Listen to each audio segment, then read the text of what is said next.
Bom, olá, pessoal. Então, sejam todos muito bem-vindos a esse nosso primeiro Driving Model Quality, que é essa nova série de webinars que a gente recebe convidados para compartilhar suas experiências sobre BIM. Primeiramente, eu quero agradecer aos nossos convidados de hoje, os sócios da empresa Canteiro AEC, o Márcio, o Marlon, o Marleon e o Guilherme. É um prazer receber a Canteiro para falar sobre a sua experiência com a implementação do BIM, dividir alguns cases e nos contar um pouquinho sobre os desafios que eles encontraram nessa trajetória e como esses desafios foram superados. Eu também quero agradecer, claro, a presença de todos e lembrar que esse webinar está sendo gravado e todos os inscritos vão receber o link para acesso à gravação após a finalização do webinar. Caso durante o webinar surja qualquer problema com áudio e vídeo, eu peço que vocês vão nos avisando pelo chat. E também podem ir colocando as suas perguntas no chat, que a gente vai ter uma sessão de perguntas e respostas ao final do webinar. E todas elas vão ser respondidas ou no decorrer do webinar, ou então após o encerramento, caso a gente tenha muitas perguntas e a gente não consiga responder todas elas dentro do tempo da nossa apresentação. Bom, então, dados os recados iniciais, eu vou agradecer mais uma vez a Canteiro AEC pela disponibilidade de vir compartilhar a sua experiência com a gente. E já passo a palavra para o Márcio, que vai começar a apresentação. Obrigado, Gabriela. Bom dia a todos. Espero que a gente possa contribuir um pouquinho com a troca de experiência do que a Canteiro veio desenvolvendo ao longo desses anos. Tá? Canteiro foi fundado, então, só para contar um pouquinho da história, né, do início, foi fundado em 2015 por um construtor e por um projetista. Né? Então, unificaram as suas experiências nesses dois mundos para tratar daquilo que já estava sendo colocado pela metodologia BIM, né, que é o processo de construção virtual, e a gente iniciou com o amadurecimento que o mercado permitia, né, realizando a modelagem como atividade principal, transcrevendo um projeto desenvolvido em 2D com o uso de uma ferramenta autoral em BIM num modelo BIM, e coordenando esse processo de alguma maneira, gerenciando as informações, fazendo as compatibilizações através do uso dos modelos e retornando isso para projetos ainda em 2D. E isso fez a Canteiro ter uma experiência muito grande, experiências positivas, experiências frustrantes, mas todas elas resultaram num arcabouço aí de aprendizados que a gente conseguiu depois implementar no que a gente faz hoje. A gente veio aprimorando, né, vivenciando e experimentando tudo isso, que é uma coisa o que a gente vê na teoria, né, em relação à metodologia, para que ela serve, quais são os potenciais dela. E a outra é você colocar isso em prática, né? Uma coisa, ela só é disruptiva, vamos dizer assim, quando o cliente opta por utilizar ela e ela acaba gerando um resultado concreto, tá? Então, a gente iniciou com o uso das ferramentas já em 2017 do BIM Cloud, na época, para fazer o processo de troca de informações, e depois viemos a utilizar o BIM Collab Zoom como uma ferramenta, daí sim, de integração completa, de análise de projeto, de validação, de compatibilização, em conjunto com o BIM Collab Cloud. Tá? Então, nosso foco hoje é gerenciar, coordenar e compatibilizar projetos de engenharia e arquitetura dentro de um conceito de construção virtual. Tá? E a gente tem um slogan que é tentar aplicar tudo isso para utilizar o BIM de maneira estratégica, porque o uso do BIM ele sempre vai depender da maturidade das pessoas que estão envolvidas, né? Mais do que dos processos e mais do que a tecnologia, o uso estratégico ou o uso simplesmente do BIM, ele vai depender bastante da maturidade das pessoas que estão fazendo o uso das informações desse modelo de informação da construção. E o nosso slogan é usar ele de maneira estratégica, seja ele de uma maneira simples para resolver problemas pontuais, o que é possível, seja para construir a obra inteira virtualmente, que é o que a gente vai mostrar em alguns cases que a gente escolheu para compartilhar com vocês. Aqui é o nosso corpo técnico, os diretores, sócios que estão aqui presentes, né? Se vocês quiserem se apresentar, acho que é até melhor, a gente já passa um pouquinho a palavra para vocês, começar pelo Marlon.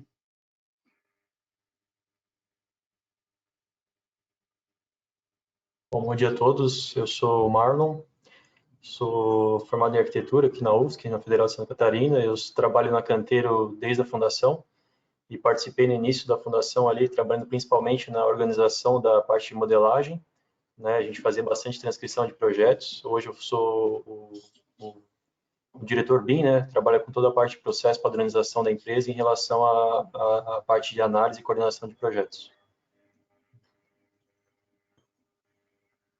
Bom dia a todos, eu sou o Marleon, formado pelo IFSC, tecnólogo de construção de edifícios. Trabalho também junto com o Marlon desde o início da fundação aí da Canteiro.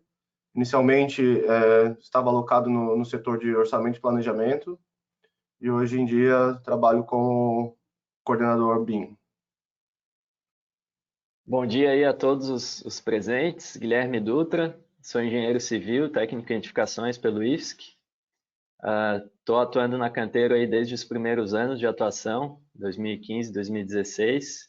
Então tem sido aí uma viagem longa e bastante proveitosa, né? E hoje eu sou consultor BIM e coordenador de projetos, né? Então atuo aí frente a frente aos clientes, fazendo a interface com projetistas, cliente e a própria Canteiro, né?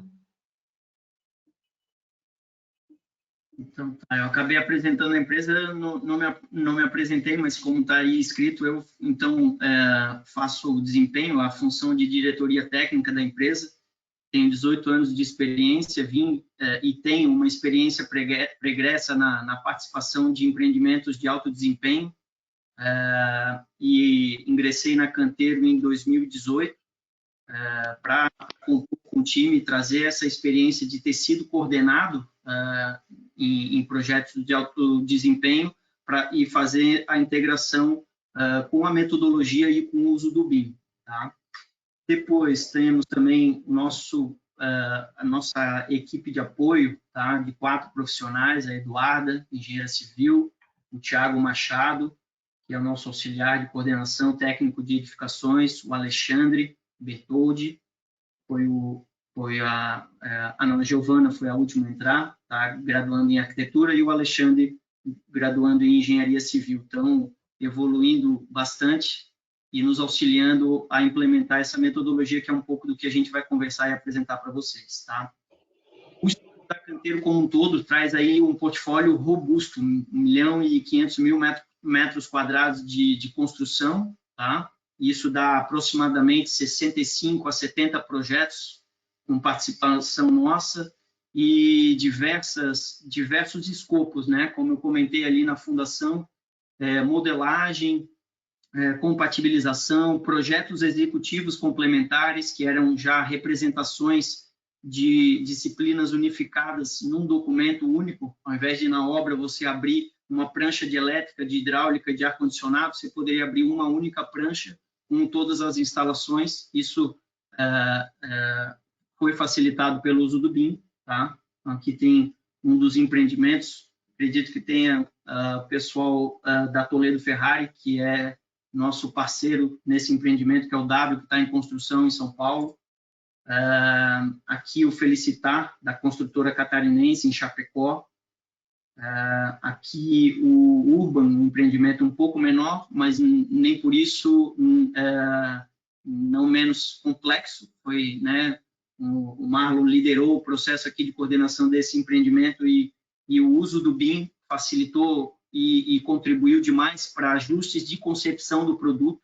Isso é uma coisa que a gente vai falar, a grande diferença entre a indústria que a gente trabalha, que é a única que faz um protótipo por terreno. A gente não tem a chance de prototipar como tem outras indústrias e depois simplesmente replicar isso milhões de vezes, como são os carros, celulares, computadores, né? A indústria da construção civil, de projetos únicos, tem um protótipo, né? Uma concepção por terreno, e essa é a grande diferença, e envolve uma cadeia gigantesca, tanto de fornecedores de projeto como de construção.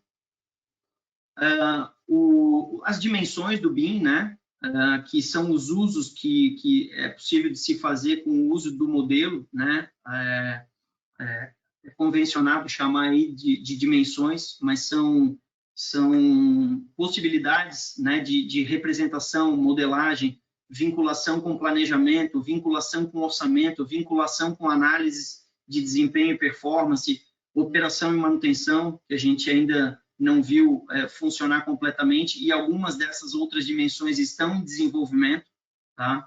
A parte hoje que a gente entende que está bastante validada é a questão da construção em si, né, de levantar o prédio, compatibilizar, deixar ele bem concebido, bem ajustado, tá? E o que a Canteiro, então, faz, né? A Canteiro é uma construtora virtual, é isso que a gente se pretende a fazer através de um processo de, primeiro, coordenação, porque quanto mais você coordena, melhor você organiza, melhor você traz as informações dentro do início, né, qual é a necessidade do projeto, quais são os processos, os padrões construtivos e os processos construtivos que a construtora vai utilizar, depois do gerenciamento dessas informações, né, a configuração do modelo para você fazer o uso dele, deixar ele apto, por exemplo, a compatibilizar, né, para a gente criar filtros e identificar conceito de produto, de informação.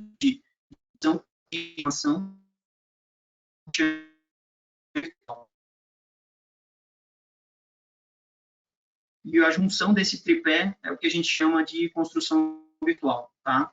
E também a integração desde o início do processo, né, de definição do plano de execução BIM, regra dos modelos, a implantação BIM, que é diferente em cada empresa, a implantação BIM para um escritório de projetos, ela tem um aspecto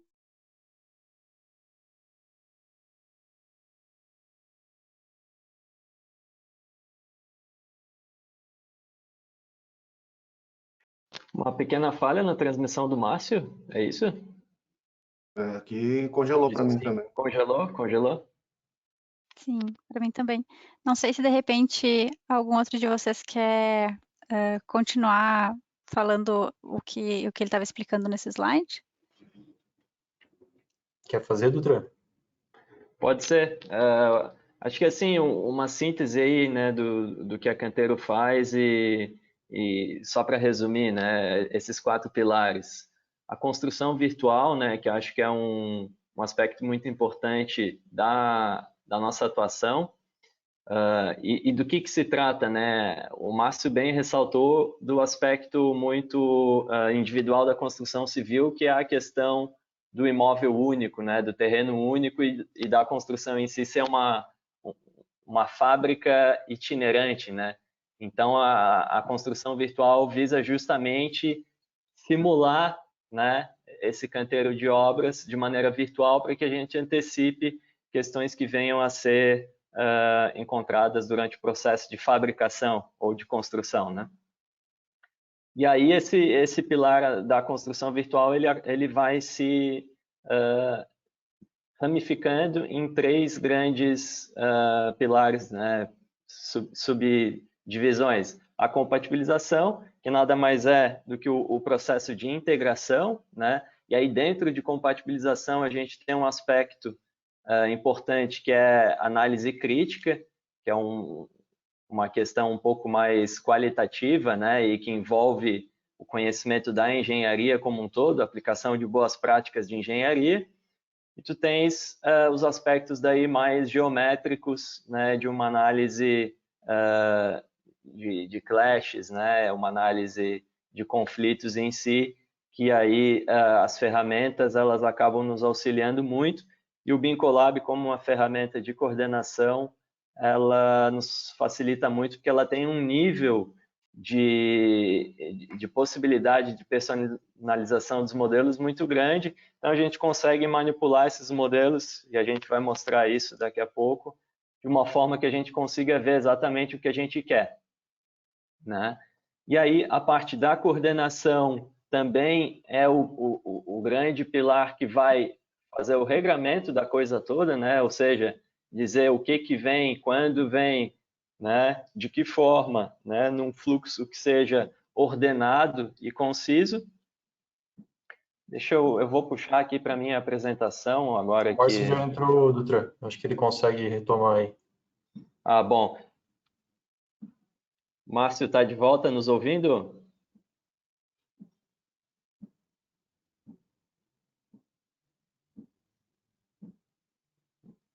Bom, então acho que fechando o raciocínio, o Márcio não sei se está nos escutando, mas ele está botando a apresentação aí de novo.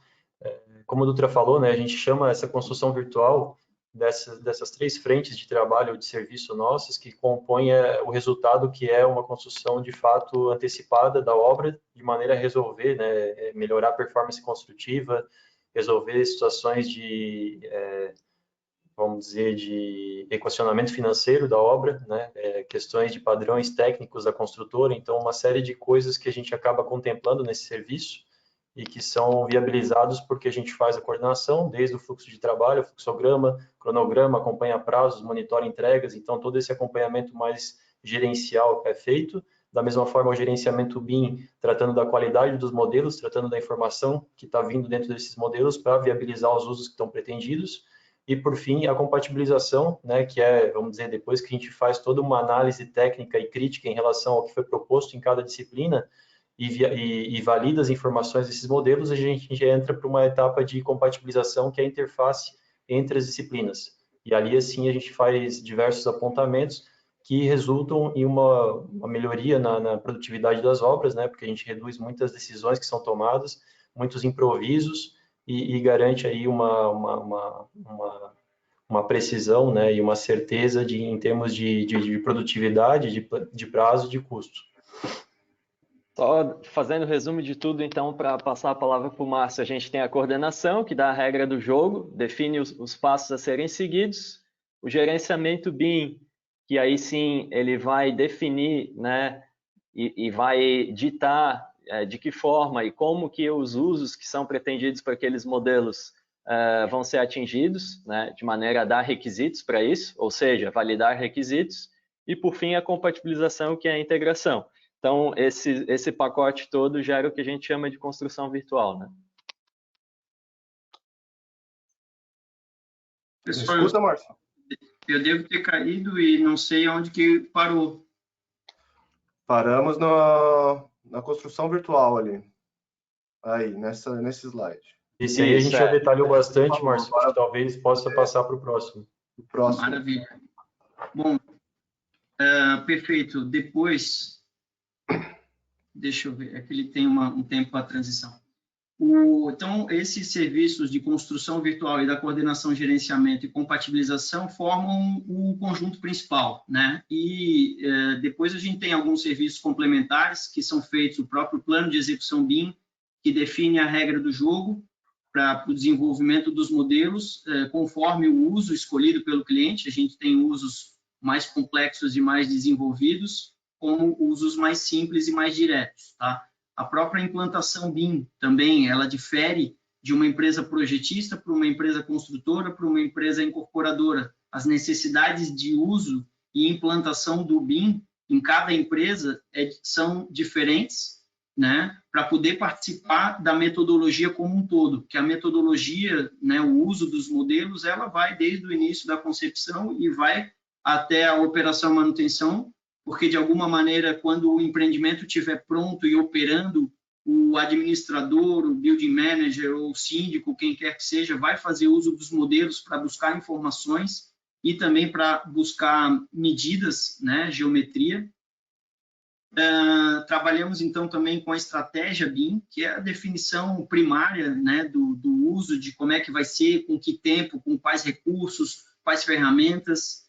A vinculação com 4D, tá? Tentar vincular os elementos de modelo a fluxos de planejamento e execução de obra, também fluxos de quantificação e orçamentação de obra, tá? Que seria o 5D.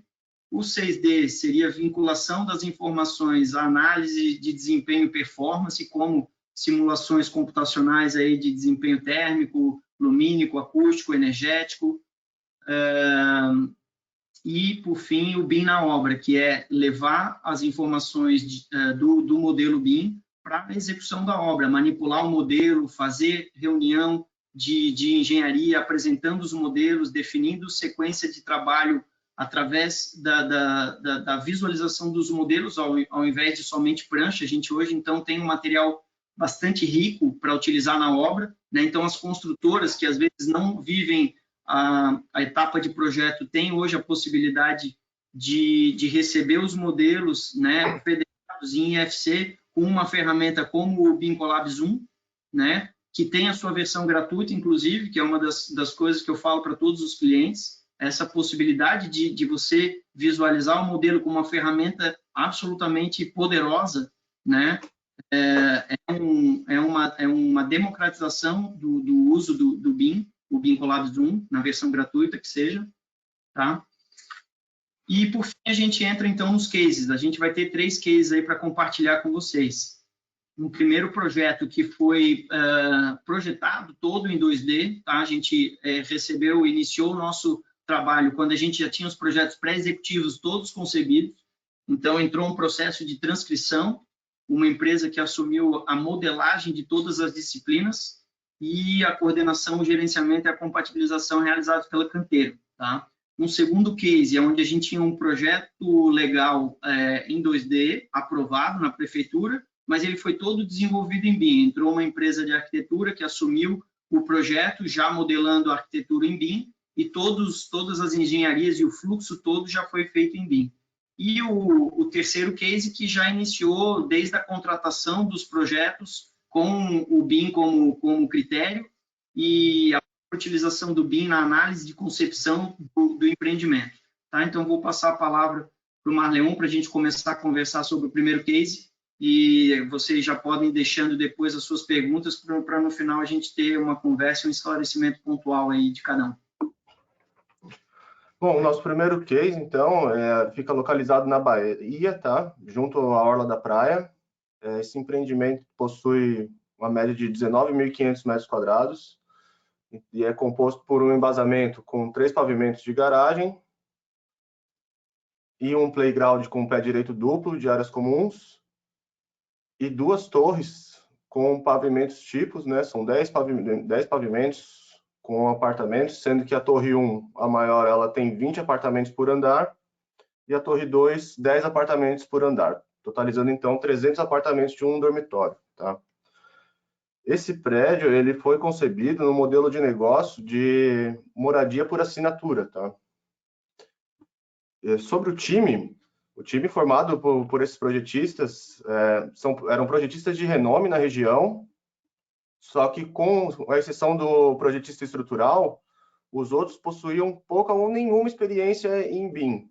O que foi necessário, então, a gente trazer um player responsável pela modelagem de todas as disciplinas, em paralelo com o amadurecimento dos projetos, tá? Então, o primeiro desafio que a gente encontrou foi a implantação da metodologia BIM, né, no fluxo de projetos, e que os projetistas autorais deviam trabalhar simultaneamente com suas disciplinas, enquanto o projeto era transcrito para a plataforma BIM.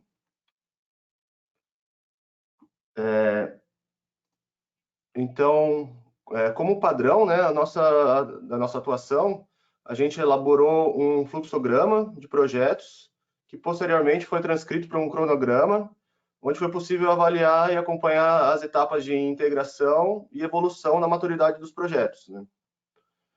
Então, a nossa estratégia para esse empreendimento foi aliar a expertise dos projetistas autorais com o benefício da representação através da modelagem.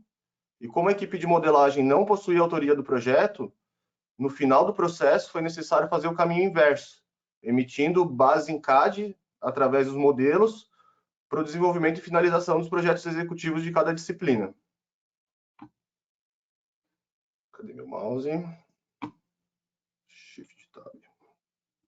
Marleon, me permite uma parte rápido. A gente também tinha uma seguinte missão quando a gente entrou. Na primeira reunião de apresentação do fluxo de trabalho, o projetista, o arquiteto, gente fina e renomado, né, da Bahia, como o Marleon colocou, falou que em 45 dias a documentação estaria pronta, documento executivo para ir para a obra.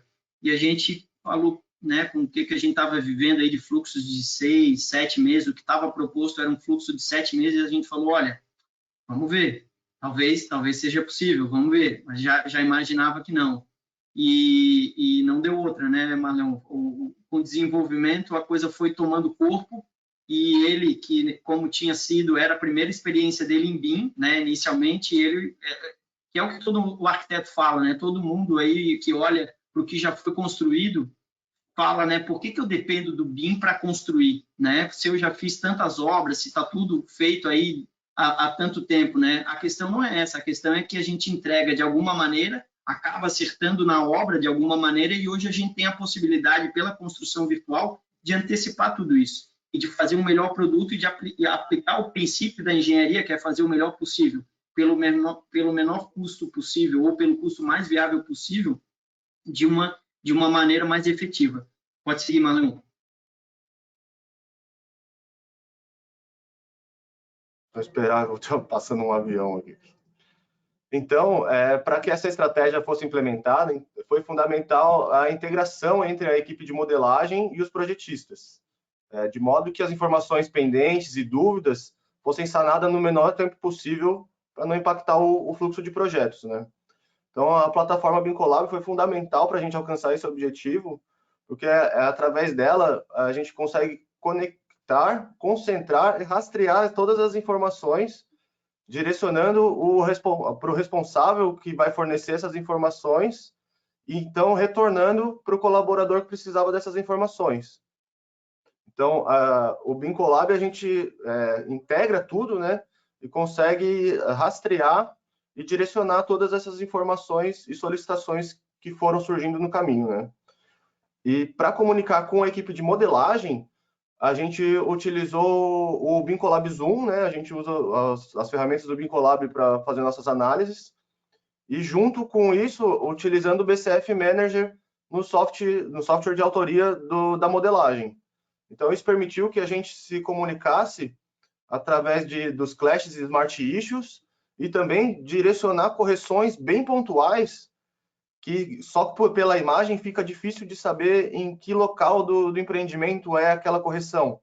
Mas pelas issues e vistas do BIMcollab Zoom com o BCF Manager, ele já direciona no modelo de autoria direto para aquele ponto específico, né? Então, isso facilitou bastante a evolução do trabalho, tá? Deixa eu abrir o Zoom aqui.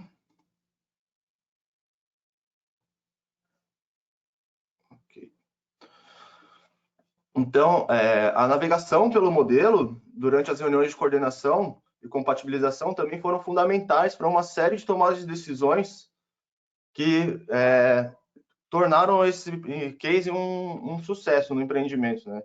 Então, só para exemplificar os ganhos que a gente obteve, eu carreguei uns modelos iniciais que a gente recebeu nas primeiras versões, para a gente comparar com o resultado final do processo aqui, né? Então, o ponto que mais ressalta já nessa sobreposição, deixa eu só dar um comparativo de revisões aqui.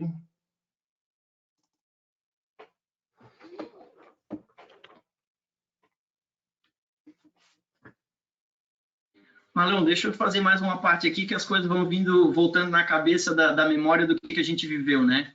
O que é construção virtual, por exemplo? Construção virtual é resolver essa fachada. Quando você vê ela no papel, que a ideia dessas marcações é que elas representassem velas, né? Tivessem a ideia de velas, elas precisam de um apoio, é um elemento de alvenaria que precisava de um apoio para a sua suportação. E esses detalhes, o uso do BIM, dos modelos, ele foi fundamental para a gente conseguir resolver, né? Então, no 2D, como diz a frase, o papel aceita tudo, né? E no modelo, quando a gente começa a ver já no modelo, o modelo já não aceita tudo. O modelo a gente já vê como é que vai ser essa base de suportação, como é que isso vai estar fixo. E isso de fato, decisões construtivas, né? Que nem sempre os escritórios de projeto têm a vivência que as construtoras têm. Então, o fluxo BIM hoje, o envolvimento da construtora ou do engenheiro de construção para dar os inputs de obra quando a gente está vivendo ali o processo multidisciplinar, né? A coordenação é um processo, mas todo mundo participa de maneira colaborativa no processo de engenharia simultânea. Então, aquela tela ali ela representou, aquela imagem, né, do projeto, de uma maneira geral, representou bem essa questão da construção virtual, assim como os itens que o Marlon vai dar sequência. Pode seguir, Marlon. Então, quando a gente faz, só para explicar para vocês, então, né, eu coloquei os modelos mais recentes como amarelo e os modelos antigos como vermelho, para a gente ter essa comparação. Aí tudo que fica laranja é porque se sobrepõe e mantém, né? Então, o ponto que mais ressalta de início aqui, então, foi um aumento que a gente teve de 1 degrau no pé direito de todos os pavimentos do edifício, tá? E como o prédio não estava no limite máximo de altura permitido, essa melhoria proporcionou uma série de benefícios, como permitiu o alívio da estrutura que estava carregada, né? E eles estavam usando vigas planas, então eu já deixei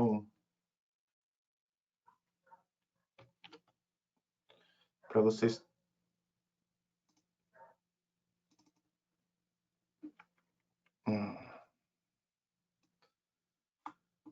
Então aqui a gente tinha viga antes com 60 centímetros de largura, e hoje em dia as vigas passaram a ter 35. Então, com essa alteração de pé direito, proporcionou, né, para que a gente pudesse aumentar essa altura da viga, porque a ideia era não fazer o fundo da viga aflorar abaixo do forro, porque eles têm a opção de juntar duas unidades de um quarto para fazer uma de 2, e não queriam que a viga aparecesse na hora de juntar essas duas unidades, né? Então, subindo o pé direito, a gente conseguiu viabilizar isso e eliminar as vigas chatas, né? E, além disso, permitiu também uma melhor acomodação das mudanças de prumada, os desvios de prumada das torres para o embasamento, né? Então, deixa eu ligar outra aqui.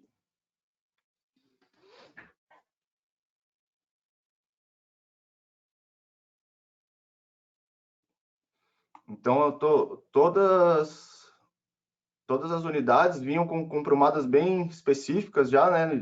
Bem posicionadas atrás dos seus banheiros. E quando chegava no fundo do primeiro pavimento tipo, elas precisavam caminhar para se direcionar para fora do edifício, né? Então, são caminhamentos longos em alguns trechos, e esse aumento de pé direito também permitiu que a gente acomodasse melhor essas instalações aqui no entreforro do playground, né? A premissa era que a gente mantivesse um pé direito elevado aqui de forro, né? E a gente conseguiu manter essa premissa. Então, a outra alteração que foi bem relevante aí para viabilizar o empreendimento, então, foi a mudança das posições das salas técnicas de pressurização das escadas e das salas reservadas para subestação e gerador. Ambas as salas precisaram descer para o pavimento G1, as de pressurização, porque os dutos de insuflamento eram grandes demais para passar por onde estavam previstos. Então, a solução foi fazer os dutos passarem por debaixo do piso do G1, né? Então, aqui eu vou colocar a arquitetura de novo, para a gente ter o comparativo. Então, essa sala aqui era uma sala de medidores, ficava no pavimento G3, tá? Ela foi removida.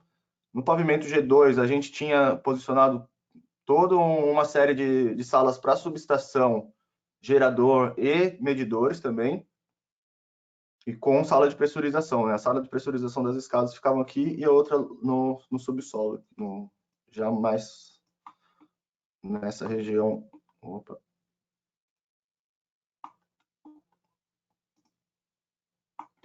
Vem, mouse.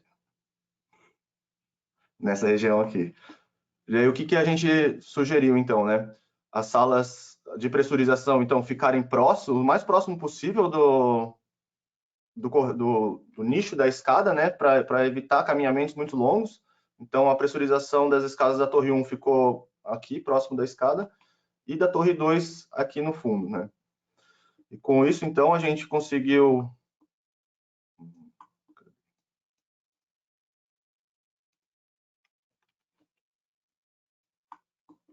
Deixa eu ligar tudo aqui. Um pouco lento.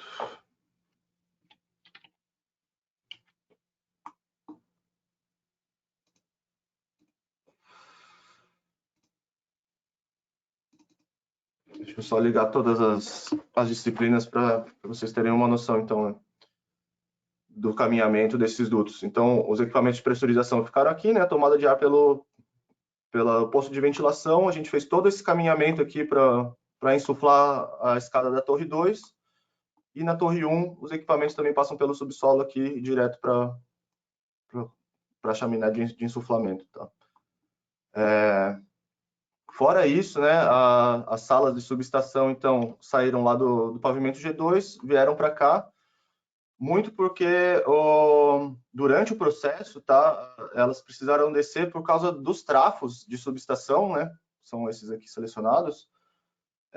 Surgiu uma nova solicitação exigida pelos órgãos ambientais da Bahia, em que esses trafos precisariam de uma bacia de contenção de fluidos.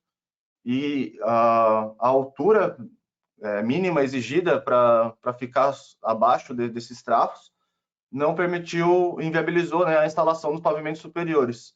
Então, o que a gente fez foi criar os postos de contenção de fluidos aqui embaixo no piso do G1, tá? Então, já no projeto estrutural, vale destacar aqui, então,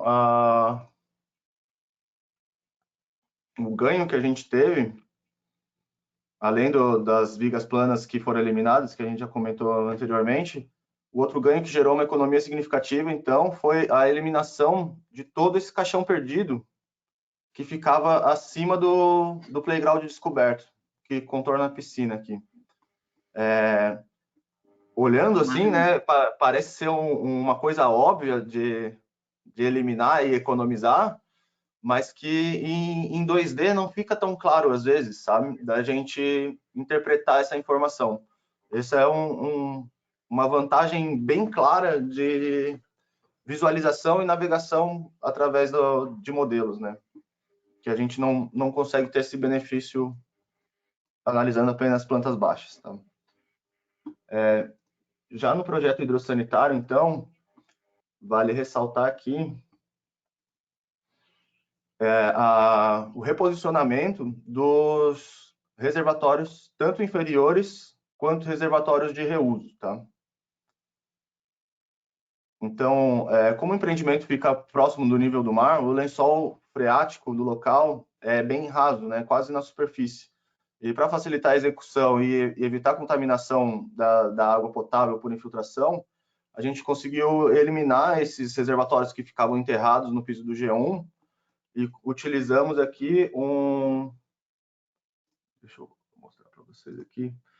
A gente conseguiu utilizar um espaço perdido que estava embaixo da rampa de acesso do G3 e unimos, né, os dois reservatórios das duas torres num reservatório só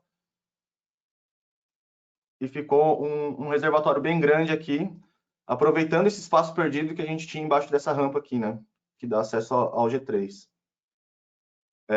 O outro ponto, né, então deixa eu abrir só pela imagem aqui. Então, aqui em cima a gente tinha os reservatórios de reuso, né, foi uma premissa da construtora a gente manter eles por gravidade, mas de cara, a primeira vez que eles apareceram modelados, a arquitetura recusou esse método, e a gente, junto com a arquitetura e o projetista de estrutural, a gente conseguiu viabilizar, então, um reservatório de reuso nesse pé direito duplo do playground, né, com cisterna de concreto, e mantendo a premissa de ter essa alimentação das áreas comuns aqui do embasamento por gravidade, né? Marleon, duas coisas que eu só queria colocar aqui programáticas é que a apresentação em função do processamento, ela às vezes demora um pouco para carregar a imagem para todos enquanto tu está colocando. E a gente vai precisar acelerar um pouquinho para dar o tempo de vencer os outros cases e deixar um espaço para as perguntas. Eu só queria fazer um fechamento do que a gente entendeu que é mais relevante nesse projeto, né? O que vocês viram, se tu puder voltar aquela imagem lá do hidrossanitário ou do elétrico, né? Então, eu posso chegar no elétrico? Pode, vai lá. Então, no projeto elétrico, as mudanças mais significativas que a gente teve, então, foi a adoção então do barramento blindado, que foi fundamental para a gente vencer um problema que a gente estava tendo nos corredores, nos caminhamentos, que eram as eletrocalhas enormes que estavam passando por aqui. Então, esse roxinho foi o barramento blindado novo que a gente conseguiu implementar na construção. Isso gerou uma economia enorme de caminhamentos de cabos elétricos, porque com isso a gente conseguiu eliminar a concentração dos medidores em salas específicas, que são esses aqui dos fundos, né? E passamos esses medidores para os pavimentos. Então, o barramento blindado ele já chega direto nos medidores e a distribuição dele para os apartamentos, então, só se dá no pavimento. Isso economizou uma quantidade gigantesca de cabos aí, gerando também economia financeira na obra, né? Então, só para devolver a palavra aí para o Márcio, eu só queria destacar, então, algumas vantagens que a gente conseguiu nesse processo como um todo, então, que uma foi o aumento da maturidade do conhecimento de todos os envolvidos com a metodologia BIM, né? Tanto os projetistas, como a construtora, o próprio modelador e a gente mesmo, né? Nessa integração com expertises de projetistas de renome. Essa metodologia proporciona um modelo de transição entre as metodologias de projeto de CAD para BIM, né? Unindo a informação, que é o projetista, que já tem anos de carreira e experiência, com o objeto, né? Da modelagem em si. Isso também, a outra vantagem é fornecer a rastreabilidade, o direcionamento e histórico de todas as decisões que foram tomadas durante o projeto, né? Que fica o histórico registrado no BIM Collab Cloud. A comunicação facilitada entre o gerenciamento e a modelagem com o BCF Manager, e a visão espacial do empreendimento na tomada das decisões pela construtora em si, né?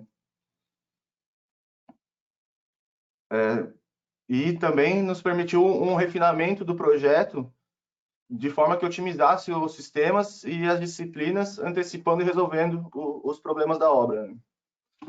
Então, passo a palavra aí para o Márcio, se quiser fazer algum complemento. E na sequência a gente já vai apresentar os outros cases com o Marlon. Já entra, né?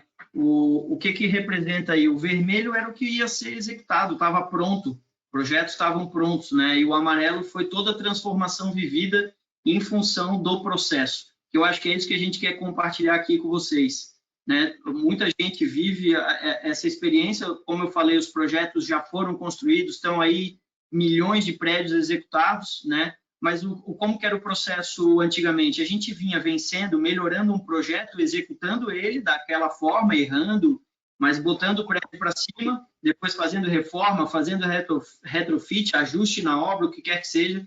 E hoje a gente tem a possibilidade de fazer isso virtualmente. Logicamente que tem melhorias a ser feitas ainda, tem, mas a mudança é brutal. E a gente não teve essa oportunidade em nenhum momento anterior da engenharia, né? A metodologia, seja ela de maneira transcrita, seja ela implementando o BIM desde o princípio, ela traz ganhos brutais para a nossa indústria da construção civil. Eu acho que esse aqui é o resumo do que a gente viveu nesse processo, que tinha projetos pré-executivos, eles já iam amadurecer a representatividade de desenhos, mas o conceito, né, que é quando a gente já está em etapa de pré-executivo, o conceito já está todo feito, já está todo alinhado, e a gente vai fazer ajustes executivos para representar aí para a obra. Vai lá, Marlon. Marlon, só uma dica aqui, que quando a gente passa as telas, a apresentação demora um pouquinho para carregar, tá? Tá, beleza. Bom, pessoal, então a gente vai dar andamento aí, esse é o segundo case, tá? O Marlon apresentou um case, então, que teve transcrição para BIM, né? Esse aqui é um projeto em que a gente teve já os projetos desenvolvidos em BIM, entretanto, o projeto legal que determinou ali a essência da arquitetura, ele tinha sido desenvolvido em 2D, com o objetivo de racionalizar ao máximo os espaços, né, conseguir otimizar o aproveitamento do terreno, então são 11 unidades por pavimento tipo, 10 pavimentos tipo, em torno de 12 mil metros quadrados. A gente vai dar uma passada geral para vocês entenderem um pouquinho o empreendimento, né, e algumas dificuldades que a gente viveu. Mas o principal desafio aqui, a gente já tinha equipes que trabalhavam em BIM, tá? Só que a gente teve que se adaptar a uma realidade de projeto em 2D e ir desenvolvendo as demais disciplinas, instalações e estrutura, sem gerar grandes transformações na arquitetura, né? Então, esse foi um dos desafios. Ao mesmo tempo, a gente tinha uma limitação econômica, por ser um terreno aí com uma região que não é nobre, né? Então, a gente teria que ter um produto intermediário aí, né? Médio padrão, e aí a gente teve que ir adaptando as decisões de projeto ao longo do processo. Nesse projeto, a gente também, por conta dessa questão econômica, a gente teve uma participação de uma equipe especializada em orçamento, que trabalha com BIM e que teve um alinhamento conosco em termos de definição de informações necessárias para o modelo, etc.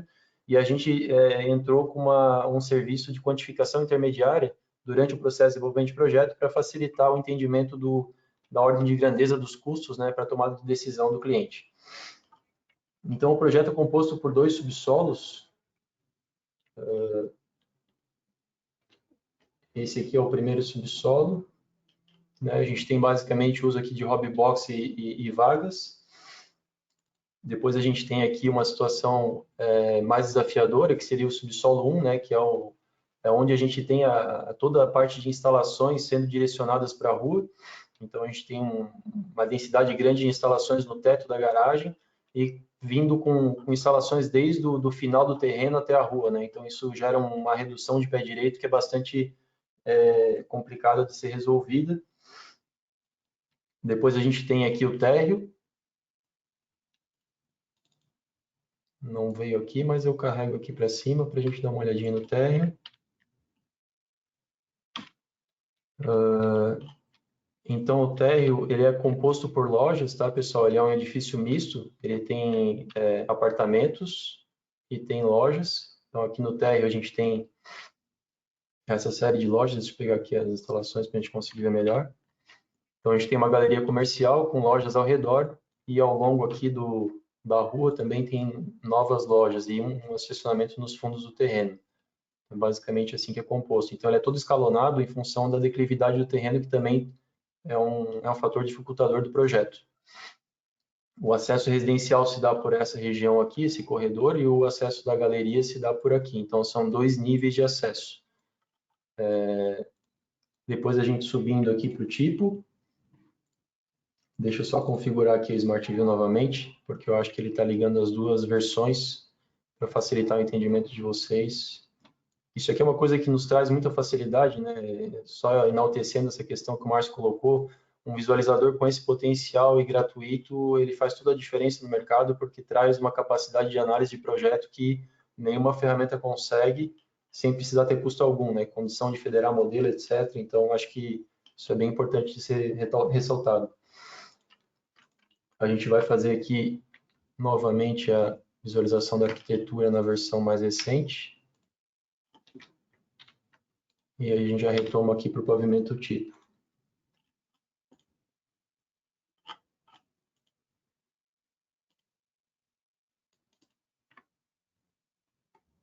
Então, esse aqui é o pavimento tipo. Vocês veem que são 11 unidades, tá? São 2 na frente, depois aqui disposto, aqui tem uma unidade que fica um pouco deslocada em função da caixa de circulação vertical, e mais 3 unidades, sendo um estúdio aqui no final. Depois, lá em cima, a gente tem um lazer, que é composto por piscina, por uma área zen aqui, uma academia, né? E, por fim, a gente tem aqui o barrilete e as áreas técnicas. Então, é essa forma como se constitui o projeto.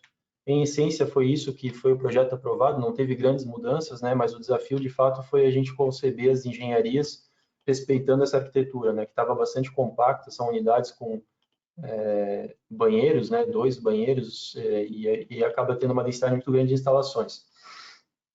Então, falando um pouquinho do grau de mudança que ocorreu no projeto ao longo do desenvolvimento dele, né?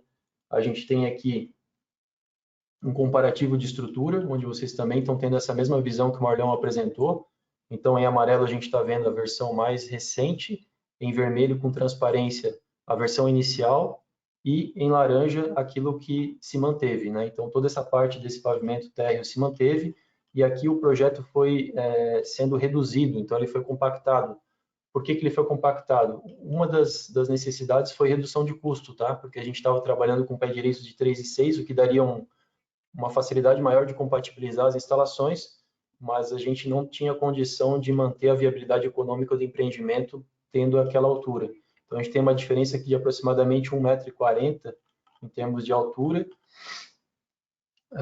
Falando um pouquinho também da questão dos recursos do Bincolab, né? A gente trabalhou com o uso de listas, que eu não sei se quem já está habituado ao Bincolab, mas é um recurso muito interessante que a gente tem condição de trabalhar aqui com segmentações, né, de materiais, de tipologias de elementos, e a gente consegue ver por tipologia aqui o quanto de metros quadrados estão sendo utilizados em cada componente, né? Então, isso aqui é o que nos alimenta para tomar decisões embasadas em custo, né? Enquanto que a gente poderia estar economizando se substituísse um sistema por outro sistema construtivo. Marlon, duas questões. Primeiro que a tela ela ainda demora um pouquinho a ser mudada para as pessoas. Eu imagino que eles ainda não estão vendo a mesma tela que tu, tá? Tá com delay? Tá. Isso. E daí eu já vou aproveitar porque o Lucas Fukuda fez uma pergunta aqui já para nós no chat, perguntando exatamente isso. O Bincolab auxiliou na extração dos quantitativos? Daí tu já pode responder para ele. E vou dizer aqui, para quem quiser já interagindo, pode já ir colocando as perguntas no chat, que a gente também vai comentando. Obrigado, Lucas. Perfeito. Então, Lucas, sim, tá? A gente fez essa extração, para tu ter uma ideia, na finalização do anteprojeto, onde a gente só tinha arquitetura e estrutura modeladas, mas isso foi o que subsidiou, né, uma análise do cliente em relação ao que ele tinha concebido em termos de projeto, e foi, de fato, o que fez com que o projeto tivesse essa redução de entrepiso, né, de entrepiso que passou de 3,6 para 2,88, e isso fez com que o projeto, eu até fiz aqui um comparativo, a gente teve uma redução de aproximadamente 3% no consumo de concreto, tá? Isso se deu por quê? Porque a gente está com essas vigas aqui, que são vigas vergas, né? Então, a gente tem vigas vergas, elas estão aqui com altura de 76 na versão final. Desculpa, 76 era a versão original, né, inicial, e passou para 58. Então, isso em todo o perímetro da edificação gerou essa economia aí de concreto. E somado a isso, a gente também, a consultora optou, né, entendeu que faria sentido a gente fazer o uso de reboco nos tetos ao invés de gesso nas unidades que não fossem essenciais. Então, por conta da empreiteira, né, da mão de obra da empreiteira já fazer esse serviço, geraria uma economia para a construtora. Então, eles fizeram com que essas áreas verdes permanecessem com o forro, o gesso, e amarelo deixou de existir. Então, teve essa diferença de 583 metros quadrados inicialmente para 188, isso no pavimento típico, né? Então, isso também foi uma economia bastante relevante, assim como se fosse fazer uma comparação aqui da arquitetura, né, a gente também teve economias importantes em relação às esquadrias. Um exemplo seria os guarda-corpos, né, a gente fez uma boa redução de uso de vidro e alumínio, reduzindo alturas de guarda-corpo, aumentando alturas de alvenaria. Então, tudo isso ajudou a melhorar esse desempenho em relação a custos para viabilizar o empreendimento. Seguindo aqui, então, em termos de alteração de projeto, esse foi um projeto bastante difícil de resolver em relação ao hidrossanitário, tá? Foi uma das disciplinas que teve maiores apontamentos. Por que isso aconteceu, né? Porque a gente não tinha grandes pés direitos, né, entre pisos para poder fazer as transições das instalações, e ao mesmo tempo a densidade de instalações era muito grande, ocorrendo sempre aqui na virada do tipo para a área de mezanino e lojas, né? Então, tudo isso aqui foram coisas que alteraram. A gente consegue ver que teve otimizações de altura, teve mudanças de posição de prumadas, então não foi apenas um ajuste de desvios, né, e mudanças de posição de tubos, na verdade teve que mexer em prumada. Aqui tinha uma prumada e aqui passou para outro local, traçados, né, para viabilizar a interface entre as instalações, senão a gente não teria condição de resolver esse projeto. Da mesma forma, climatização, né? Por conta de a gente ter algumas unidades com banheiros enclausurados aqui sem janela, a gente teve que mexer na disposição, no traçado das exaustões aqui dos banheiros, posicionamento de evaporadoras, traçado de frigorígeno, muitas vezes batia nas vigas, né? Então, batendo nas vigas, a gente tinha que passar e fazer uma sanca. Tudo isso foi sendo decidido ao longo do processo. E de elétrica, a principal mudança realmente foi a concepção da entrada de energia aqui, né, da saída da medição, onde a gente tinha uma série de eletrocalhas que estavam inviabilizando a passagem aqui, a drenagem dessas áreas. e agora foi utilizado eletrodutos rígidos, né, com caixas de passagem, mudando completamente o traçado. Tá? Então, a essência do projeto com as prumadas se manteve, mas todo o traçado no pavimento mezanino, que era o mais difícil, foi refeita, né? E aí, só para dar um comparativo aqui, pessoal, que eu acho que são cenas que a gente tem que mostrar, porque de fato são situações... Quer falar, Márcio? Situações assim de obra que a gente fica pensando, tá, a obra sempre resolveu a compatibilização no canteiro, né? Mas a gente fica pensando nos níveis de mudança que ocorreram. Então, esse comparativo aqui vai mostrar um pouquinho do que era o projeto no primeiro lançamento, numa área crítica, que era essa área do mezanino. Então, vocês conseguem ver aqui uma série de interferências de problemas, né? A gente tem aqui uma série de tubulações abaixo do forro, né? Uma série de conflitos de eletrocalhas com tubulações.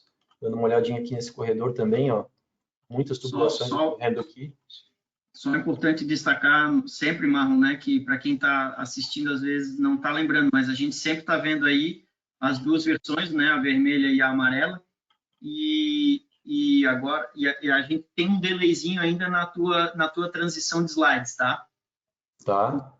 Tá demorando aí uns 3 a 4 segundos para quando tu passa ele ser retransmitido para todos. Ah, perfeito. Bom, isso vai prejudicar um pouco o entendimento, mas de qualquer maneira isso aqui é o antes, né? A gente está fazendo agora um comparativo de antes e depois. Então esse aqui é o antes, e agora a gente vai habilitar aqui o depois. Eu vou dar uma esperadinha para que seja carregado aí para vocês. Então, ó, a gente eliminou todas as interferências de forro aqui, de teto do mezanino, que era um dos principais problemas desse projeto, tá? Assim como para cá, a gente também eliminou todas as interferências que estavam ocorrendo nesse corredor aqui, onde a gente tem o home market. Uma outra região também que estava muito conflituosa era esse teto aqui dessa garagem. E novamente eu vou mostrar um antes e depois aqui para vocês verem o nível de mudança que ocorreu. E aí a gente já encerra esse projeto e vai para o último case. Então aqui, ó, para vocês terem uma ideia, né, toda a concepção do pavimento tipo, a estrutura do primeiro pavimento tipo, ela estava sendo concebida com vigas, e aí gerava uma infinidade de interferências entre instalações e com essas vigas, inviabilizando a execução desse pavimento aqui em termos de instalação, né? E aí foi optado por fazer laje nervurada, sugestão do projetista estrutural após uma troca, né, em reuniões técnicas de projeto, e isso fez com que o projeto de fato fosse resolvido em termos de arranjo de instalações versus estrutura. Então, são soluções como essa que a gente vê que realmente, para ser resolvido em obra, seria um custo muito grande, uma dificuldade muito grande para conseguir ser equacionado, né, sem reduzir produtividade e perda de material em funções de retrabalho. A gente já vai entrar agora no último case, tá, pessoal? E aí a gente abre para perguntas. Vamos lá. Esse aqui, então, é o último case. É um empreendimento aí de 27 mil metros quadrados. É o maior de todos até aqui. Ele é exclusivamente residencial multifamiliar, né? Ele tem, se eu não me engano, 28 pavimentos, tá? Ele é bem alto, vai ser um dos mais altos da cidade. E esse aqui foi um empreendimento em que a concepção da arquitetura já teve o uso do ArchiCAD, né, do BIM, para ser desenvolvida, então ele já nasceu um pouco mais maduro, com algumas questões pensadas, né, como é o caso aqui vamos fazer aqui o uso do Smart View, que nos ajuda muito no entendimento do projeto. Aqui vocês conseguem ver, então, a estratégia da arquitetura para resolver as instalações, né? A gente consegue ver os entrepisos em cada pavimento. Então, a gente está conseguindo ver que, em essência, né, os entrepisos estão com 3,24, que é um bom entrepiso para a gente conseguir resolver a instalação. E, mesmo assim, foi muito bem pensado essas transições, onde a gente precisa fazer drenagens de áreas de terraço, né, transições de posição de prumada, e foi utilizado um entrepiso mais generoso, de 3,60. Assim como aqui embaixo, que é onde de fato vai ser uma grande transição, porque a gente tem diferentes usos, né? Aqui a gente tem uma transição para o pavimento lazer, e aqui a gente está com um entrepiso de 3,96, então é o maior entrepiso do projeto, e corretamente optado por ser feito dessa forma, né? De qualquer maneira, a gente teve a pior situação no térreo, que é onde a gente tem garagens, mas poucas instalações passando no teto, e um pé direito duplo aqui no acesso. Esse projeto é constituído também por 2 subsolos, tá? Mais 2 pavimentos garagem, um lazer, Eu vou tentar passar um pouco mais rápido aqui, um lazer. Depois a gente tem aqui o pavimento tipo, que está aqui. Vou pegar aqui para cima.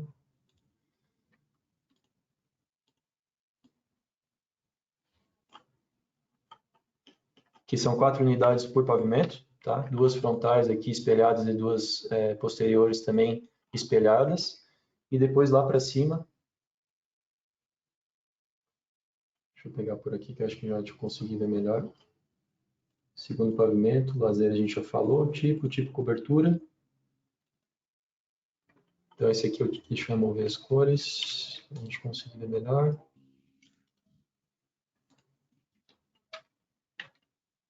Então, esse aqui é o tipo cobertura, a gente tem 2 unidades por pavimento, né, e um terraço aqui, que é o tipo cobertura diferenciado, e por fim o barrilete. Então, isso aí é a composição do projeto. E aí a gente vai falar um pouquinho sobre as mudanças que ocorreram, né, ao longo desse projeto também, tá?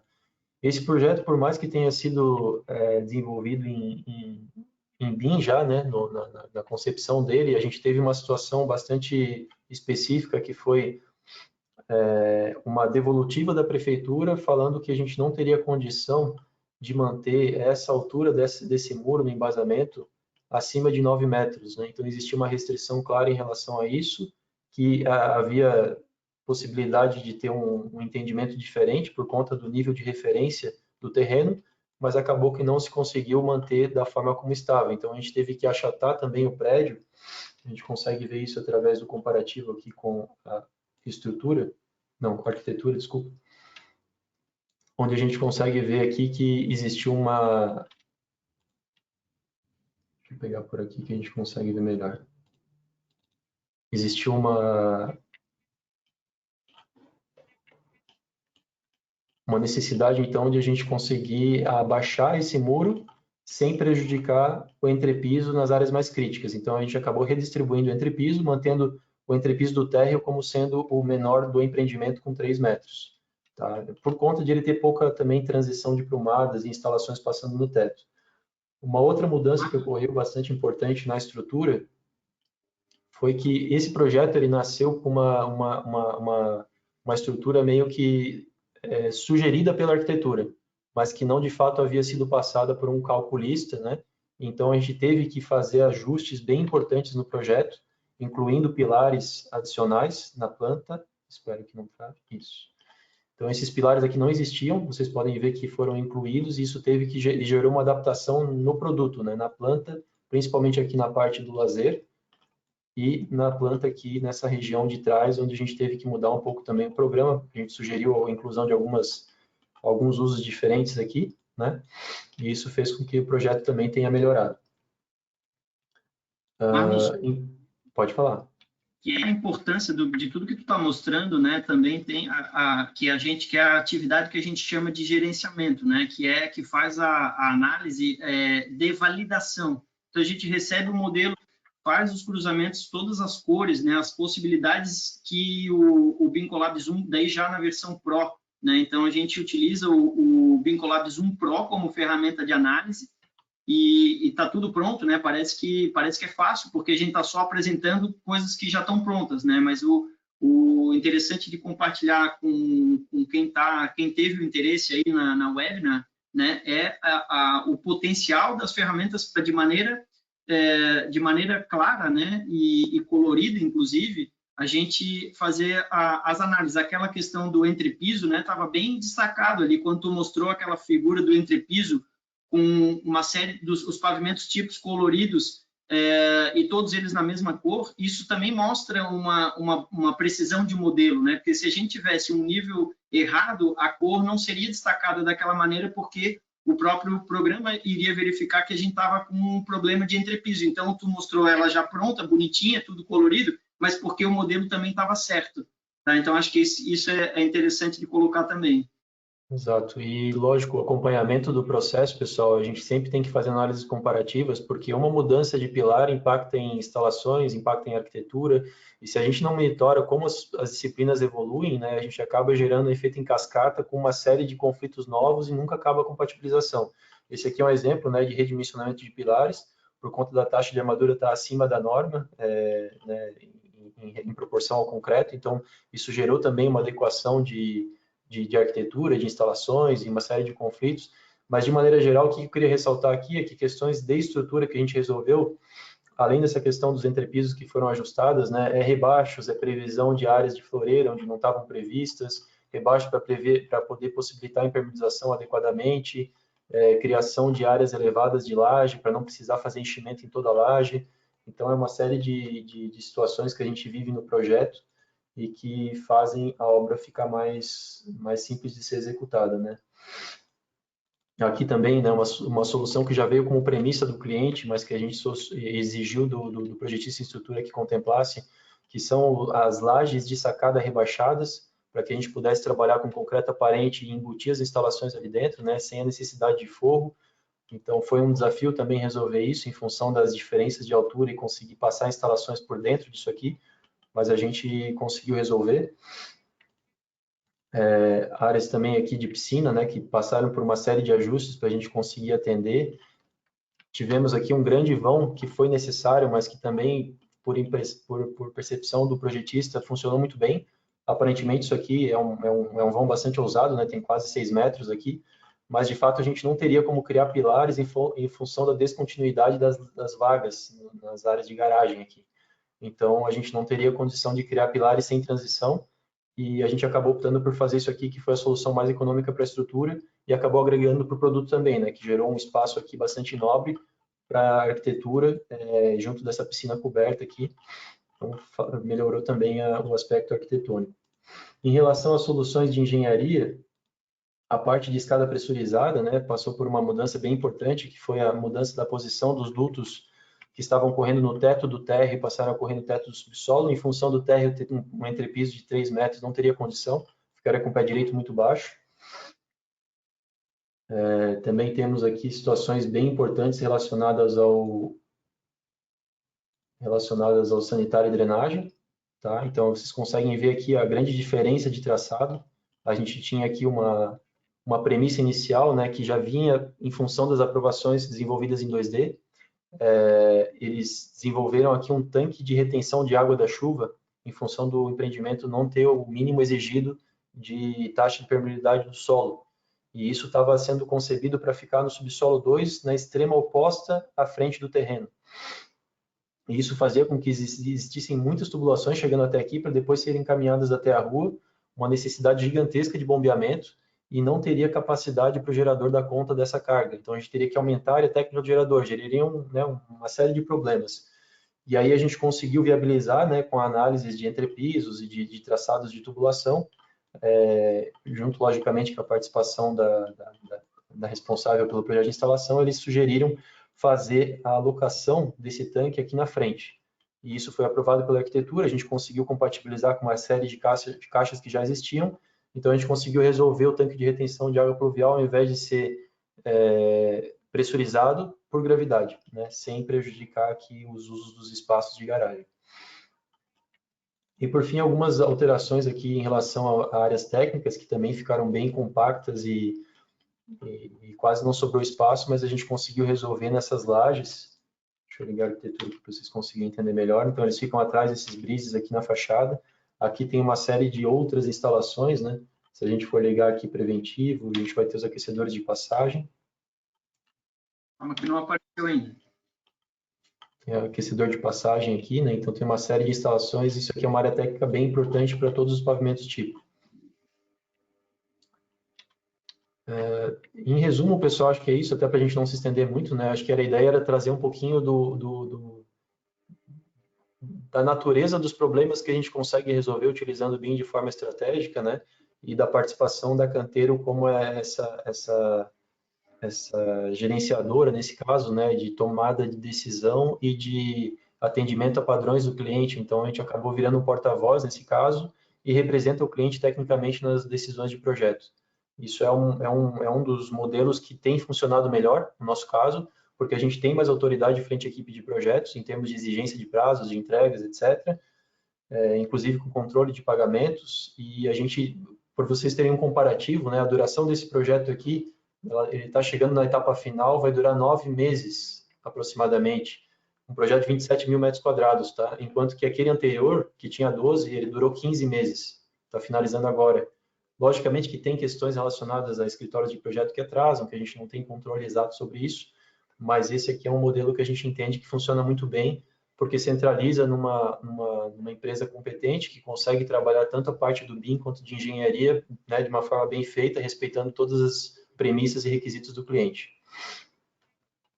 E o que é unânime, Marlon, em todos eles é o poder da construção virtual. Eu gosto muito de destacar isso, porque não tem como... Essa é a maior percepção, né? De a gente ver a quantidade de ajustes com um valor ínfimo, perto do que ocorreria se a gente tivesse que tomar esse tipo de decisão, qualquer que seja dos destaques que a gente fez, né? O custo de uma tomada de decisão, principalmente se já tivesse executado e depois, por conta disso, é que visse que não estava adequado, né? Daí é que veio a frase de o projeto a gente termina na obra, e a quantidade de gambiarras que a gente foi acostumado a tratar como uma coisa normal. O que é uma gambiarra? É um ajuste que acaba sendo depois fechado, né? Fica por trás dos panos, mas que ocorre e que ocorreu em função de a gente não ter tido ferramenta possível para resolver isso de maneira antecipada. Então, o custo, o investimento, que era um receio que muitos clientes tinham, quanto que eu vou pagar por tudo isso? Ele é absolutamente, na minha visão, e a gente tem dados para demonstrar isso, ele é absolutamente retornável. O investimento feito no BIM, ele de todos os custos que um empreendimento imobiliário tem, o investimento no BIM, utilizando uma metodologia correta, com a Canteiro ou com qualquer outra empresa, né, fazendo o fluxo correto e adequado da construção virtual, ele é gigantesco, tá? São diferentes os retornos de investimento de projeto a projeto, logicamente, mas eles superam 3, 4, 5, 8 vezes o retorno que é feito no investimento numa consultoria ou na implantação da transcrição dos projetos já contratados em BIM, tanto faz, tá? E é interessante também ressaltar, né, Márcio, que o foco de uma empresa que está dedicada a isso, né, ela tende a ser sempre melhorar o seu resultado cada vez mais, porque o que a gente tem uma riqueza de dados muito grande em relação à quantidade de empreendimentos que a gente executou, e o BIM Collab propicia, né, análises bem específicas, né, de quantidade de apontamentos por disciplina, por tipo de apontamento, por setor. Então, isso tudo faz com que a gente entenda, dependendo da tipologia do edifício e do como ele foi resolvido inicialmente, que a arquitetura é a base para tudo, a gente já consegue pensar e ter uma previsão do tempo de projeto que vai levar e quais vão ser as principais dificuldades, né? Nesse caso aqui do Afonso Pena, por ter um entrepiso muito enxuto, muito reduzido, a gente teve muitos pontos indo para hidrossanitário, foi a empresa que teve mais apontamentos, né? E já aqui no outro empreendimento que a gente mostrou, que é o maior, que esse foi o último, né, o último case, teve muito ponto para a arquitetura. Por quê? Porque a estrutura não teve lançamento inicial, então a arquitetura teve que se adequar a muitas questões de estrutura em função da estrutura ter vindo depois, né? Então isso faz com que a gente comece a entender cada vez mais do processo de compatibilização e de coordenação de projetos e o que a gente tem que dar mais atenção. Hoje a gente vive um refinamento na caracterização dos tipos de apontamento, tá? É uma questão que ainda não está, a gente está agora desenvolvendo um sistema de classificação para apontamentos, que vai nos trazer ainda mais inteligência, norteado por uma avaliação geral aqui, tá? Utilizando Smart Views e Clash Detection. Então, basicamente, a gente vai fazer toda a nossa análise baseada em BIM Collab Zoom, onde a gente tem todo um processo aqui de linha do tempo, de decisões do cliente, premissas de projeto, né, requisitos, análise crítica de cada disciplina, quais aspectos olhar, né? Então, a gente está detalhando tudo isso aqui para que nossa equipe consiga manter o mesmo padrão de análise, independente de quem o faça, né? E aí a gente chega na etapa de compatibilização com as interfaces. Então, tudo isso aqui são anos, né, que a gente veio testando as metodologias, vendo o que funciona, e agora a gente vai classificar todas essas análises dentro do BIM Collab com base nesse sistema, que vai ter um número na frente, e vai facilitar ainda mais o entendimento do que a gente de fato está enxergando em relação às dificuldades de projeto, né? Marlon, vou aproveitar a pergunta que o Mário e o Jorge fez, que o Marleão fez uma complementar. Ele perguntou, vocês usam o BIM Collab Zoom? na versão full, que eu entendo que é a versão Pro, para coordenação e compatibilização. Então, Mário, na verdade, a gente usa o Bincolab Zoom, aliás, o Bincolab Cloud, tá? O Bincolab Zoom Pro, para todas as nossas atividades, tá? De coordenação com o gerenciamento das informações, tá? E o visualizador, né, na sua versão Pro, para fazer as análises todas de gerenciamento, de validação de modelos e também de compatibilização, tá? Então, a gente também trabalha... por que a gente mostrou aquele tripé? Coordenação, gerenciamento e compatibilização. A coordenação é a mãe do processo bem feito e bem organizado, tá? Um projeto bem organizado, bem coordenado, ele tende a ser menos gerenciado, tá? Por quê? Porque se a gente definiu os critérios para todos os projetistas, trabalhando de maneira integrada, inclusive, essa é uma outra mudança. Não adianta a gente deixar a arquitetura trabalhar e desenvolver sozinha para depois entrar a estrutura. E isso aconteceu, como o Marlon falou ali, a arquitetura foi criada num dos cases que a gente mostrou, sem uma validação estrutural, né? A gente tem que tentar cada vez mais trabalhar com o conceito da engenharia simultânea, que é pensar no prédio como um edifício único e não disciplinas separadas entre si que vão se juntando. As concepções dos espaços, da arquitetura, da estrutura e das instalações, elas têm que ser concebidas juntos. E isso a gente trata na coordenação, desde o início, com definição de premissas de projeto, com croquis iniciais de lançamento, e depois, então, a gente vem evoluindo para o gerenciamento, que são os ciclos que a gente faz de análise e de validação, e aí sim, se alguma coisa necessitar de um ajuste após a entrega dos modelos, vai ter um apontamento de compatibilização, tá? Então, a gente usa o Cloud e o Zoom para esse tripé inteiro. Lembrando que o Zoom, né, o Zoom tem a versão Pro e ela tem análise de interferências, o Clash, que eu até estava dando os exemplos aqui para vocês verem a velocidade que né, o uso. A gente gosta muito, tá? Já usamos Navisworks e, de fato, a gente não tem dúvida de que é uma ferramenta muito útil, muito... a própria indicação aqui, vocês conseguem ver, ó, os apontamentos que a gente já havia registrado, né, com cores diferentes, então dá para ter uma clareza muito grande em relação aos apontamentos que a gente ainda não reportou e quais a gente já reportou, que estão em amarelo, os que a gente não reportou ainda em vermelho. Então, é uma ferramenta muito completa, né? As Smart Views que a gente usa bastante para facilitar a visualização já são dentro do gratuito e tem as listas que são para quantificação, que também são dentro do Pro, né? Então, a gente usa o Pro principalmente para fazer os quantitativos e para fazer as análises de Clash com muito critério, né? Porque Clash sem gerenciamento é vomitar um monte de problemas sem ter uma resolução. Então, a gente tem que ter um sequenciamento de análise, um entendimento da ordem do problema e quem tem que fazer para resolver, né? Marlon, outra pergunta interessante aqui do Felipe Sanches. Olha, ele nos perguntou se a gente trata os modelos nativos dos projetistas antes de receber e trabalhar nos arquivos no Bincolab Zoom. Se a gente toca nos arquivos autorais, pelo que eu entendi, dos projetistas. Para gerar as listas, né, Marlon?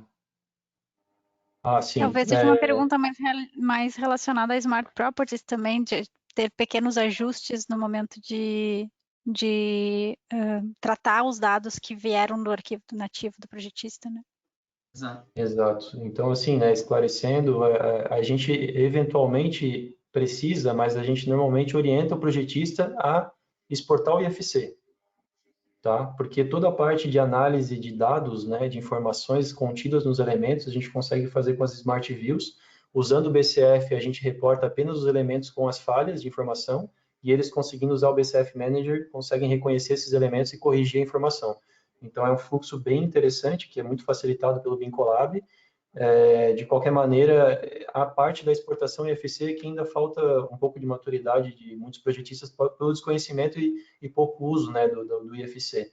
Mas a gente sempre auxilia eles a trabalhar com as informações essenciais, né? Porque...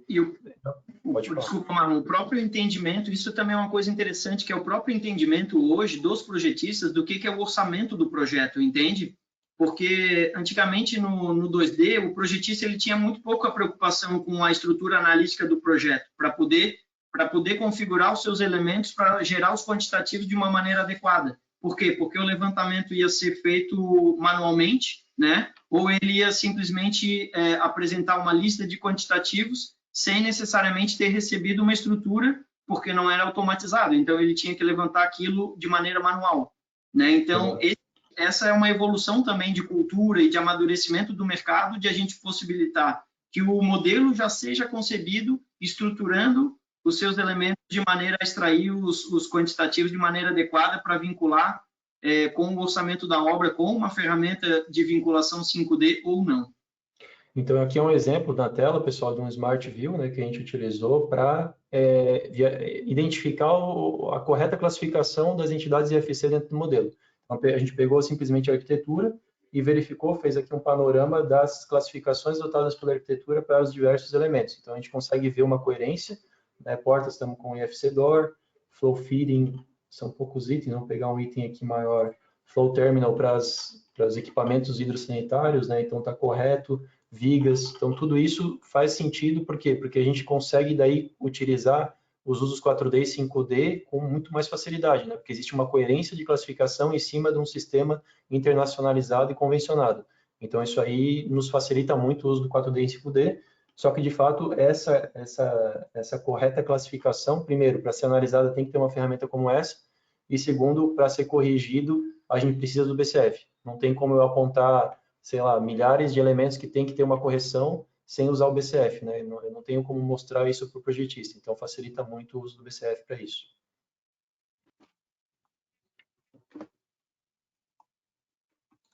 O Felipe complementou ali a resposta de vocês, né, dizendo que isso entra na verificação dos modelos antes de iniciar a fase de compatibilização.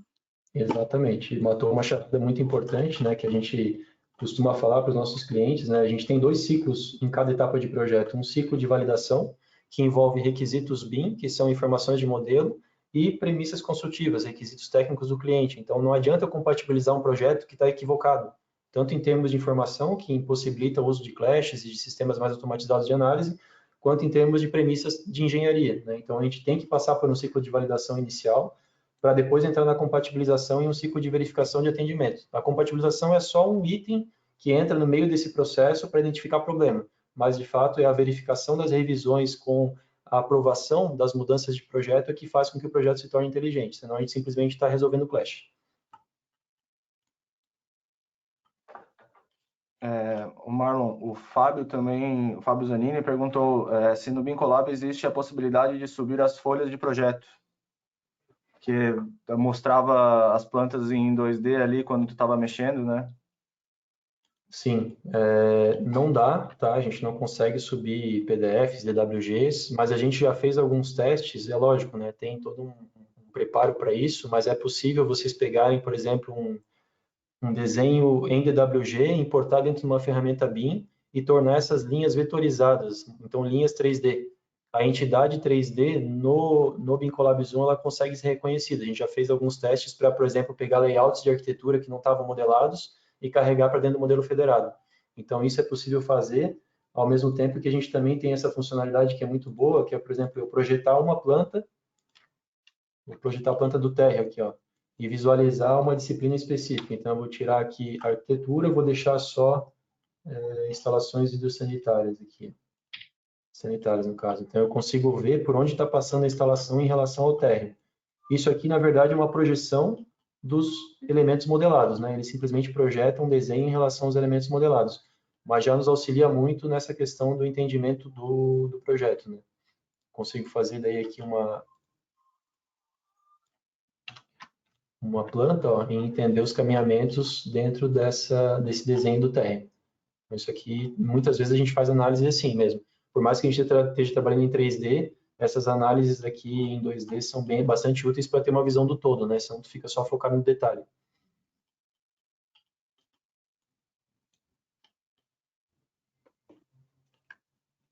Uma outra questão que entrou, que estava aqui anteriormente também, é do Fábio. Ele fez uma questão sobre como é feita a gestão das revisões dos modelos, né? Então, como é que é feito esse controle quando vocês utilizam o BIM Collab? Vocês sobem esse arquivo, aonde vocês deixam esses modelos hospedados, como vocês vinculam ele com o Bincolab, se é um arquivo único que vocês vão trabalhando e ele vai sendo atualizado, ou vocês trabalham com sistemas de versão, R01, R02, etc. Ok. A gente tenta padronizar, né, a nomenclatura dos arquivos, eventualmente tem erros que acabam ocorrendo, mas o bom do Bincolab Zoom é que eu consigo trabalhar com prefixos. Então, vocês conseguem ver que a gente tem prefixos padronizados, e é isso que a gente faz. A gente trabalha com o prefixo da disciplina, que é um padrão, uma convenção nossa, e adota R. O R é o R0, que é a versão anterior, e o R1, que é a versão nova, né? Então, a gente sempre compara anterior com nova. Dificilmente a gente faz comparações maiores que essas. E isso faz com que a gente consiga ter essas visualizações que vocês viram ali, comparativas. No fundo, essa visualização comparativa que eu estava mostrando para vocês é basicamente isso. Só que a gente pegou uma versão mais distante, né, do desenvolvimento, a gente não pegou uma versão, agora eu descarreguei a estrutura. Mas aqui, vamos dizer que eu recebi um estrutural novo, né, então eu vou basicamente selecionar esses dois modelos, isolar eles e aplicar essa Smart View aqui, que eu vou conseguir fazer uma análise comparativa. E eu consigo ver nesses amarelos, ó, que esse pilar cresceu, que esse pilar cresceu, então isso tudo é uma forma facilitada de eu entender o que mudou de uma versão para outra de uma disciplina. E aí tem a questão dos issues também, né, que nos facilita muito, que é a navegação direta para a cena do problema. Então eu consigo ver facilmente aqui a cena do problema e verificar se foi atendido ou não foi atendido. São essas duas maneiras que a gente trabalha para gerenciar os apontamentos existentes. E as vistas continuam funcionando mesmo quando tu tens novas revisões carregadas. Sim, é perfeito, porque a gente consegue usar os desenhos para mostrar o que a gente precisava resolver e, ao mesmo tempo, a gente consegue ver modelos revisados, né? Então, isso aí ajuda muito. A gente pode ir trocando o federado, né, atualizando os modelos e sem perder as vistas, desde que a gente não mexa em coordenada, né? A coordenada é um item muito importante que a gente já norteia desde o início do processo aqui, quando a gente vai determinar o plano de execução BIM. Então, onde que vão ficar as coordenadas, todo mundo tem que usar o mesmo sistema.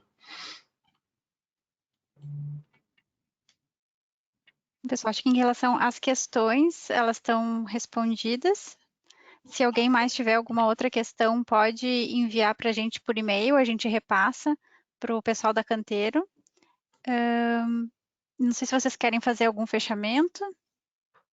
Eu só queria agradecer, Gabriela, a oportunidade de a gente estar transmitindo uma experiência que é um resultado de anos. Na verdade, a webinar, a gente teve ali um pouco de delay, né, em relação à apresentação, mas era uma oportunidade de a gente mostrar as funcionalidades das ferramentas. Eu acho que a gente conseguiu.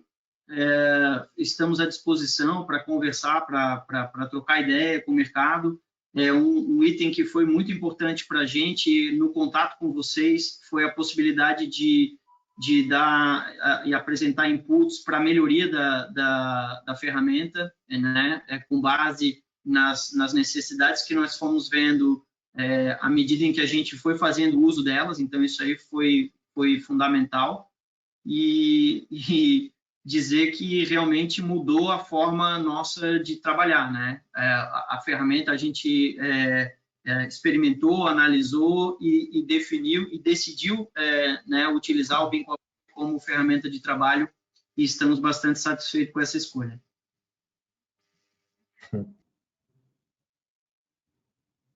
Eu que agradeço a disponibilidade de vocês de virem aqui compartilhar o trabalho de vocês. Parabéns pelo trabalho. É muito legal ver empresas evoluindo nessa trajetória do BIM e ver essa mudança de mentalidade, né, de trazer os problemas para a fase de projeto e não deixar para a obra, e ver todos os benefícios que a gente ganha em termos de qualidade de projeto e também